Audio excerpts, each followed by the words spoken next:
అందులోకి వెళ్ళి మునిగి తేలుతున్నావు ఒక మాటలో చెప్పాలంటే.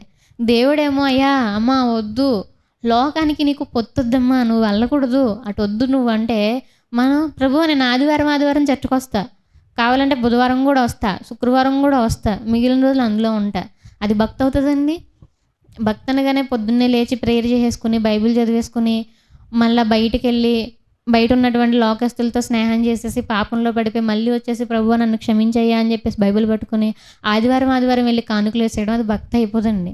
ఆదివారం వెళ్ళిపోయి నువ్వు ఎన్ని దశంభాగాలు ఇచ్చేసినా, ఆదివారం వెళ్ళిపోయి ఎన్ని డబ్బులు ఇచ్చేసినా, ఆఖరికి నీకు సంపద అంతా ఇచ్చేసి నువ్వు పాపం చేస్తా ఉన్నా దేవుడు నిన్ను అంగీకరించరు. ఎప్పుడు అంగీకరిస్తారయ్యా అంటే ఇహలోక మాలిన్యం మనకు అంటకుండా జీవించాలి. ఇక్కడ ఆశా గారిని కూడా మనం చూసినట్లయితే అదే చేస్తున్నారు. ఏం చేస్తున్నారు? వాళ్ళని వీళ్ళని అని చెప్పేసి ఆయన టార్గెట్ చేసుకుని వాళ్ళకి లోబడి ఉండాలి, వీళ్ళకి లోబడి ఉండాలి అని పెట్టుకోవట్లేదండి. నేను దేవునికి లోబడి ఉండాలి. ఈరోజు ప్రియులారా మనం కూడా అదే విధంగా ఉండాలండి. యాజ్ ఇట్ ఈజ్ ఆశా గారు ఏ విధంగా అయితే ఉన్నారో మన సొంత వాళ్ళు మనకు అడ్డొస్తున్నా కానీ దేవుని విషయంలో మనం లెక్క చేయకూడదు. అదేంటండి వాళ్ళు ఫీల్ అవుతారు కదండి, ఫీల్ అయినా అది వాస్తవం అండి. ఎందుకంటే నరకం వెళ్ళిపోయిన తర్వాత ఫీల్ అవుతారు కదా అనుకున్నటువంటి వాళ్ళు చిన్న చొక్కిస్తారా తాగడానికి? మనకి ఇవ్వలేరు, ఎందుకంటే వాళ్ళకే దిక్కు ఉండదు కదా అక్కడ. అది మనం జ్ఞాపకం చేసుకోవాలి కానీ ఇక్కడ మొహమాటాల కోసమని వాటి కోసమని వీటి కోసమని చేయకూడదండి. ఇక్కడ ఆశా గారు ఏ విధంగా అయితే ఎవరిని పట్టించుకోకుండా వెళ్తున్నారో అదే విధంగా ప్రియులారా మనం కూడా వెళ్ళే ప్రయత్నం చేయాలి. ప్రయత్నం కాదు కానీ మనం వెళ్ళాలండి. అలా మనం ఉన్నప్పుడు మన యొక్క జీవితం అనేది చాలా బాగుంటుంది. సో ఆయన రాజ్యాన్ని ఏలనారంభించినప్పుడు ఆయన చేసినటువంటి పని ఏంటయ్యా అంటే ఈ పని చేశారు. ఇంకా మనం చదువుకుందాం అగైన్ మరలా మనం రెండో రాజుల్లో మనం సేమ్ ఇందాక చదువుతున్నటువంటి అధ్యాయంకి మనం వద్దామండి. 15వ అధ్యాయం మనం చూసుకున్నట్లయితే 13వ వచనం. మరియు ఆమె తన అవ్వి అయిన మైకా తన అసహ్యమైన ఒక దాన్ని చేయించి దేవతాస్తంభం ఒకటి నిలుపగా ఆశ ఆ విగ్రహమును చిన్నాభిన్నములుగా కొట్టించి కిద్రోను ఓరను దాన్ని కాల్చివేసి ఆమె పట్టపు దేవి కాకుండా ఆమెను తొలగించెను. మంచిది. ఇక్కడతో ఆశా గారి యొక్క జీవితం అనేది రెండో రాజుల్లో కొంతవరకు రాయించారు. ఈయన జీవితాన్నే ఇంకొక గ్రంథంలో కూడా మనకు రాయించారండి. అక్కడ కూడా మనం చదువుదాం. అక్కడ ఏమనుందని మనం చూసినట్లయితే రెండవ దినవృత్తాంతములు 14వ అధ్యాయం మనం చూసినట్లయితే 14వ అధ్యాయం 8వ వచనం నుంచి చూద్దామండి. ఆ కాలమున డాళ్లను ఈటలను పట్టుకొని 3,00,000 మంది యూదావారును కేడెములు ధరించి విల్లువేయు 2,80,000 మంది బెన్యామీనులను కూడిన సైన్యం ఆసాకు ఉండెను. వీరందరూ పరాక్రమశాలులై ఉండిరి. కూషీయుడైన జెరాహు వారి మీద దండెత్తి 1,000 సైన్యమును 300 రథములను కూర్చుకొని బయలుదేరి మారేషా వరకు రాగా ఆశ అతనిని ఎదురుబోయెను. వారు మారేషా నొద్ద జపాతాను పల్లపు స్థలమందు పంకులు తీర్చి యుద్ధం కలుపుగా ఆశ తన దేవుడైన యెహోవాకు మొరపెట్టి. ఏం జరిగిందండి? యుద్ధానికి వచ్చారు వాళ్ళందరూ కూడా. ఏం చేస్తున్నారు? ఇతని దగ్గర ఏమో ఒక 2 లక్షలు అలా ఉంది సైన్యం. బట్ ఇతని దగ్గర ఉన్నటువంటి సైన్యం కంటే ఇతనితో యుద్ధం చేయడానికి వచ్చినటువంటి వాళ్ళ యొక్క సైన్యం అనేది ఎక్కువ ఉంది.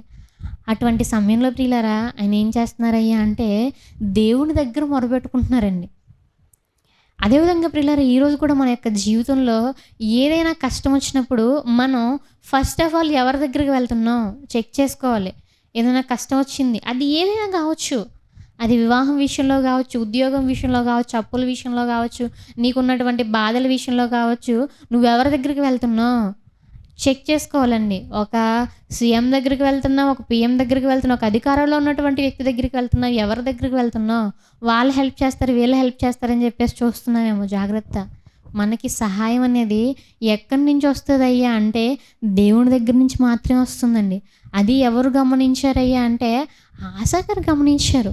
గమనించి ఏం చేస్తున్నారో మనం చూస్తే ఎంతో అద్భుతమైనటువంటి రీతిలో దేవునికి మొరపెట్టుకుంటున్నారండి.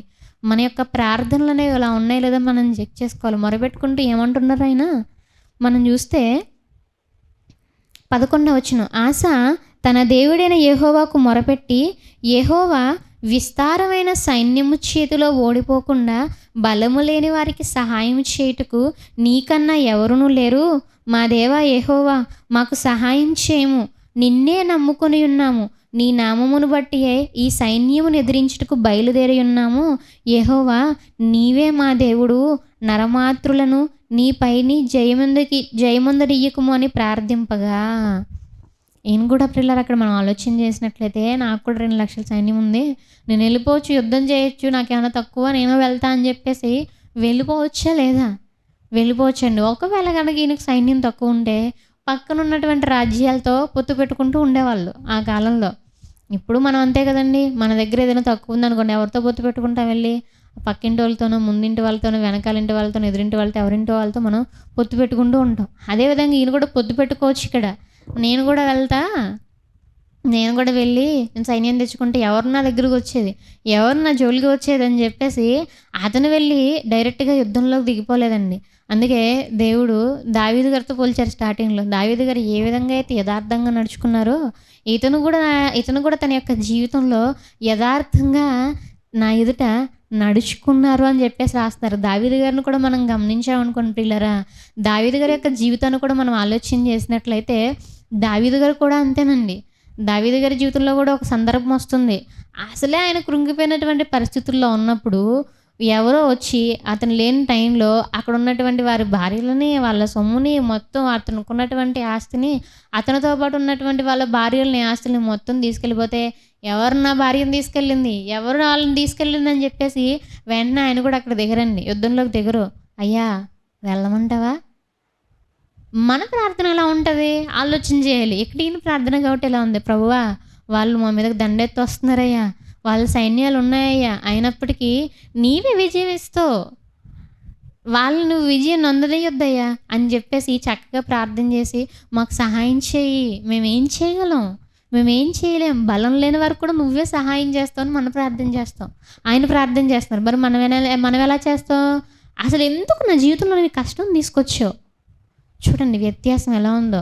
ప్రార్థనే, నేను ప్రార్థన చేస్తున్నానని నువ్వు చెప్పొచ్చు, మీరు చెప్పొచ్చు, నేను చెప్పొచ్చు, ఆశా గారు చెప్పొచ్చు.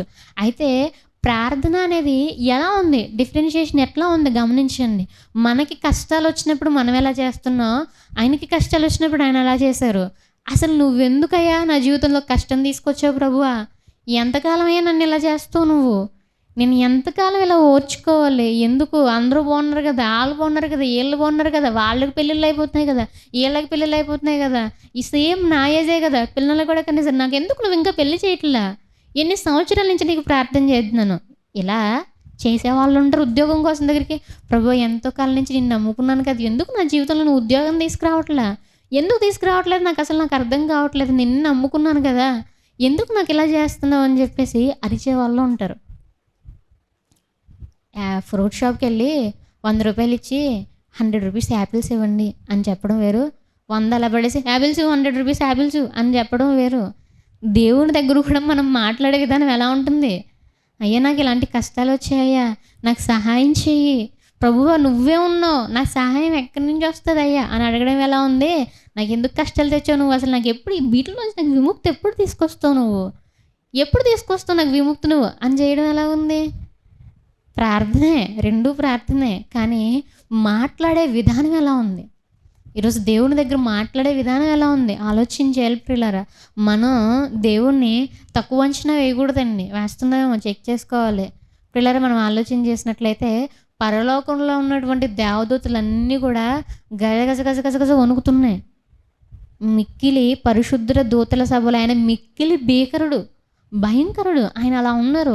చుట్టూ దేవదూతలన్నీ కూడా భయపడి ఆయనకి ఎప్పుడు కూడా కీర్తనలు పాడుతూనే ఉన్నాయి, స్తుతులు చేస్తూనే ఉన్నాయి, స్తోత్రాలు చెల్లిస్తూనే ఉన్నాయి. ఈరోజు ప్రియులారా మనం ఎలా ఉన్నామండి? మనం కూడా ప్రార్థన చేసే విధానం ఎలా ఉంటుందండి? ఆలోచించేయండి.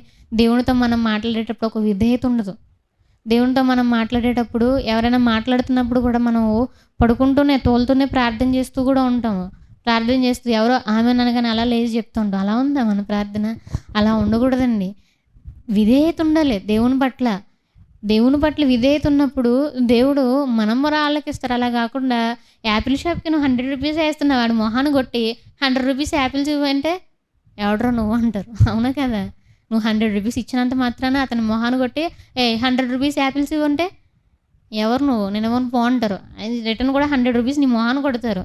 నేనే కదా డబ్బులు ఇస్తున్నాను అని అంటే లేదు. ఎక్కడ? విధేయత ఎలా ఉంది? ఈరోజు కూడా దేవుని దగ్గర మనం నడుచుకునేటువంటి విధానం ఎలా ఉంది?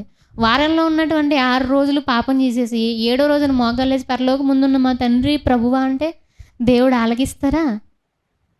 అక్కడ రూ. 100 ఇచ్చినంత మాత్రాన నీ విధేయత చూసి ఆళ్ళేమి నీకివ్వరు. ఇక్కడ కూడా అంతే. ఈ 6 రోజులు నువ్వు ఎలా ఉంటున్నావు అది కూడా దేవుడు చూస్తారు. ఏడో రోజున సన్నిధికొచ్చినంత మాత్రాన మనం పరిశుద్ధులం అయిపోమండి. మిగిలినటువంటి దినాలన్నీ కూడా ఎలా ఉన్నాను, మిగిలినటువంటి క్షణాల్లో నేను ఎలా ఉన్నాను, ప్రభువారికి నాకు సంబంధం ఎలా ఉంది చెక్ చేసుకోవాలి ప్రియులారా. ఈరోజు మన జీవితం ఎట్లా ఉంటుంది, బయట ఉన్నప్పుడు ఎలా ఉంటున్నావు, లోపల ఉన్నప్పుడు ఎలా ఉంటున్నావు. ఇంకా బాగా చెప్పాలంటే ఒంటరిగా ఉన్నప్పుడు నువ్వు ఎలా బిహేవ్ చేస్తున్నావు అదే నీ అసలైన క్యారెక్టర్.